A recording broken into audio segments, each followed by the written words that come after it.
Bismillahirrahmanirrahim. Loué soit le Seigneur. Allahumma salli ala Muhammadin wa ala ali Muhammadin wa salim. Monsieur le Président de la Cour suprême, Monsieur le Président de la Cour constitutionnelle, honorables membres de la Cour suprême, honorables membres de la Cour constitutionnelle, Monsieur le Président Moussa Traoré, El Hadj Moussa Traoré, Général Moussa Traoré, votre présence ici aujourd'hui ne me surprend guère. Elle est le fait du grand républicain que vous êtes, mon général. L'on comprendra donc que mes hommages commencent par vous. Monsieur le Premier ministre, chef du gouvernement de la République du Mali, Monsieur Django Sissoko, Mesdames et Messieurs les membres du gouvernement de la République du Mali, Excellences, Mesdames et Messieurs les membres du corps diplomatique et consulaire, ainsi que les organisations de coopération internationale accréditées auprès de la République du Mali, Mesdames et Messieurs les représentants des partis politiques nationaux, Messieurs les représentants ou les chefs des familles fondatrices de Bamako, Messieurs les chefs de culte, Mesdames et Messieurs, en vos grades et qualités. Oui, louanges à Dieu. Sans lui, aujourd'hui ne serait point un pays de gloire, de lumière, d'humanisme fécond au long des siècles, soudain plongé dans les ténèbres d'une nuit, d'une longue nuit noire peuplée des pires cauchemars. Voilà ce dont nous émergeons. Cette véritable résurrection est le fait du Tout-Puissant qui a permis qu'autour de nous se crée la plus formidable chaîne de solidarité jamais mise en œuvre dans le monde pour la résolution d'un conflit. Que tous ceux qui auront permis ce très heureux dénouement trouvent ici l'expression de nos sentiments de très profonde reconnaissance. Une transition qui a débuté dans les difficultés de tous ordres, qui a nécessité des sacrifices inouïs de la part de ceux qui ont eu la lourde charge de sa conduite. Au premier plan de ces acteurs, chacun comprendra qu'une mention particulière soit faite à mon très estimé aîné, le professeur Django Traoré. Grand frère, au jour de la reconnaissance du mérite, il est certain que ton nom brille au fronton de l'édifice national.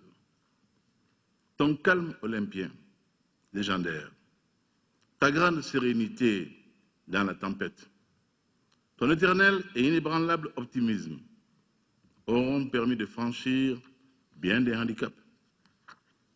La construction du Mali nouveau aura besoin de l'expérience fabuleuse acquise dans la douleur, la patience et un courage certain. Que tous ceux qui t'ont accompagné dans cette difficile et délicate épopée prouvent ici notre reconnaissance solennelle pour l'œuvre salvatrice accomplie au nom et pour la patrie malienne. Vos efforts, Monsieur le Président, par intérim, vos efforts, Monsieur le Président de la République, par intérim, et ceux de vos différentes équipes, malgré une somme colossale d'énergie déployée dans tous les domaines, n'aurait pu nous conduire à un dénouement aussi rapide et heureux sans la magnifique mobilisation d'une chaîne de solidarité inédite dans l'histoire contemporaine.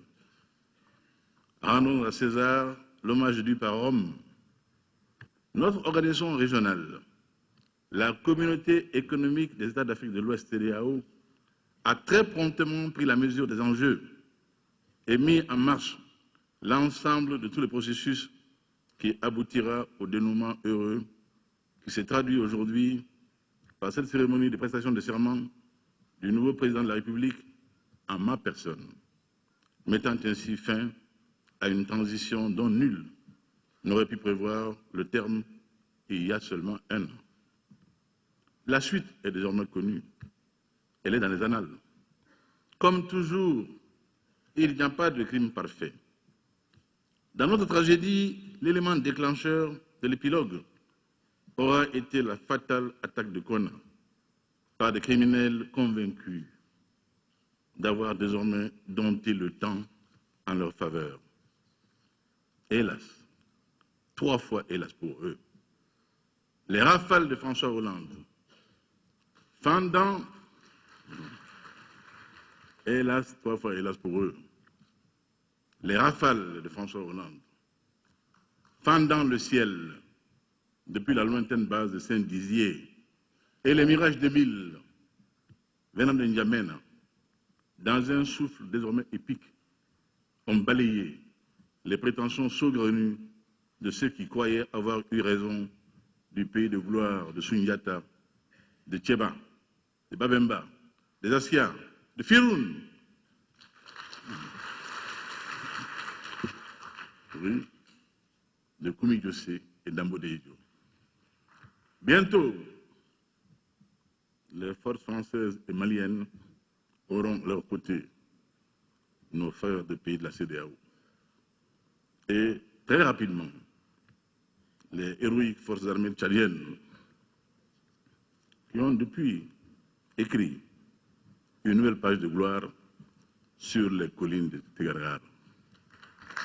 Mon récent voyage à Iriba pour saluer le président Idriss Déby Itno au nom de notre peuple reconnaissant était indiqué. Et je suis sûr que le Mali entier m'accompagnait. Tout le reste fut dès lors possible.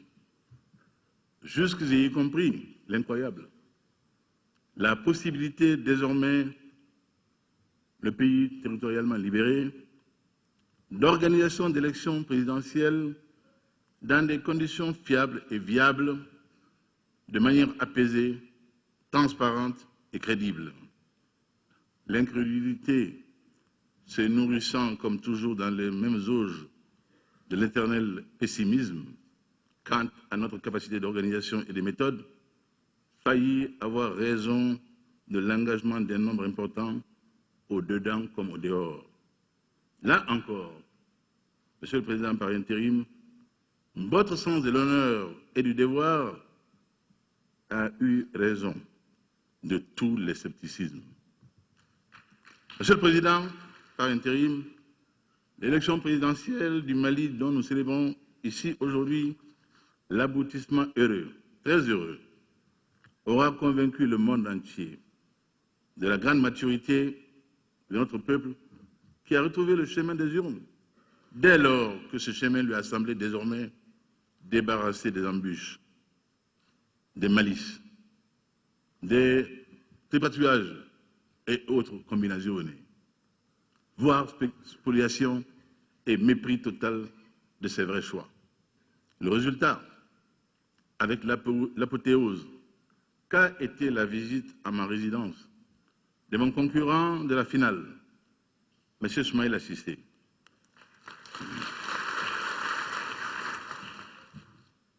Mon frère Soumaïla Cissé a fini de convaincre le monde que désormais, il faudra compter avec le Mali. Un Mali sur un socle de légitimité avérée, en acier trempé. Je puis, Monsieur le Président de la Cour suprême, Mesdames et Messieurs, vous dire que le Président de la République que je suis désormais, grâce à cette confiance massive des Maliennes et des Maliens, fera de ce socle le départ du renouveau de notre pays dans tous les domaines. Inch'Allah. Inch'Allah. Ah, Malienne, Malien, j'ai compris votre message. Il m'est allé jusqu'au fond de l'âme. Je prends ici l'engagement de le traduire désormais au quotidien pour l'honneur du Mali, pour le bonheur des Maliens, le Mali d'abord. La confiance, la très grande confiance placée en moi ne sera jamais galvaudée. Je veillerai désormais à sauvegarder notre peuple en ses personnes et ses biens. La vie du Malien vaudra désormais son prix inestimable. Aussi voudrais-je ici solennellement engager tous ceux qui ont mission et vocation à protéger et sauvegarder notre peuple à s'acquitter consciencieusement, très consciencieusement de leur mission. C'est le lieu, chers compatriotes, c'est le lieu de vous dire ma révolte et mon indignation, tout en m'inclinant avec la plus grande piété et une compassion réelle sur toutes les victimes récentes de la cupidité de certains et que des eaux maîtrisables ont emporté, les arrachant à notre pays et aux leurs. Une enquête approfondie devra établir, sans tarder, toutes les responsabilités à l'origine de cette tragédie. Il en sera désormais ici, il en sera désormais ainsi en République du Mali.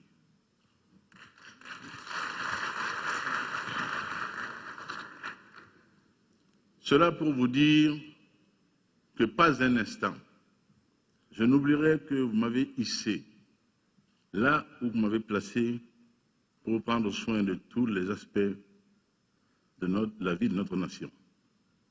La réconciliation nationale demeure la priorité la plus pressante.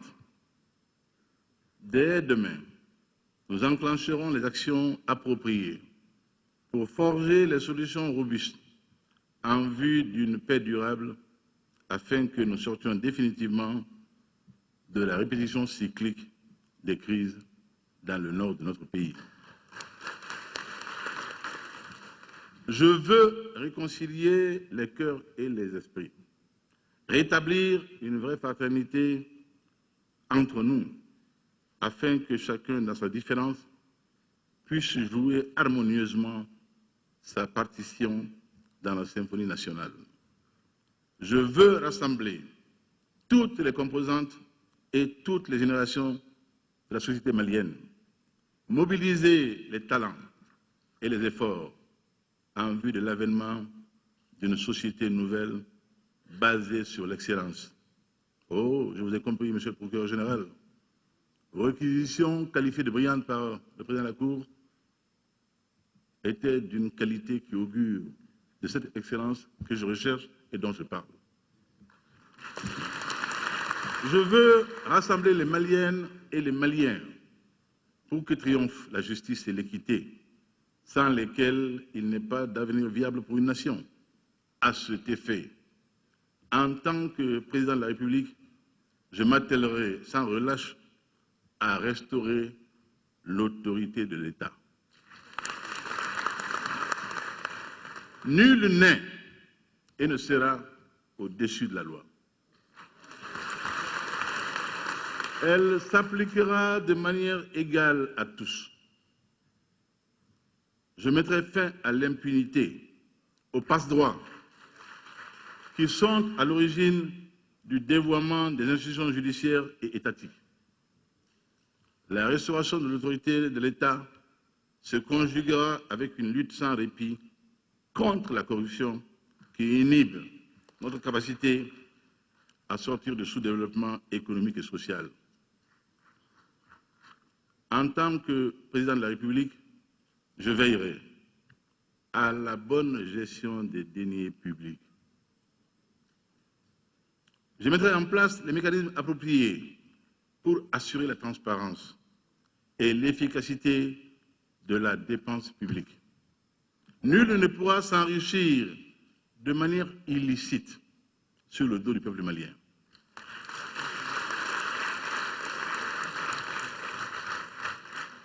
Je ne dis pas que nul ne pourra pas s'enrichir, mais pas de façon illicite et sur le dos du peuple malien. Je bâtirai, avec le concours de tous, un État fort, impartial, qui sera totalement dédié au service du bien-être moral et matériel de la nation malienne. Mesdames et messieurs, mes chers compatriotes, j'œuvrerai pour que les Maliens retrouvent foi en l'avenir, qu'ils aient confiance dans leur futur et le futur du Mali et de l'Afrique. Rien de grand ne peut réussir ni se faire sans sacrifice.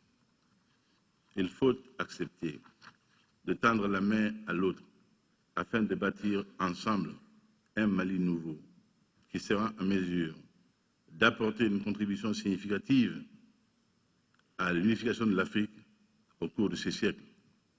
Nos atouts sont innombrables. Le peuple malien est ingénieux, travailleur. Il recèle en lui une formidable énergie et d'énormes potentialités. Il est prêt à assumer pleinement son destin. Il veut écrire une nouvelle page de son histoire. Elle sera, Inch'Allah, toute de gloire pour l'honneur du Mali, pour le bonheur des Maliens, le Mali d'abord. Vive la République, vive le Mali éternel.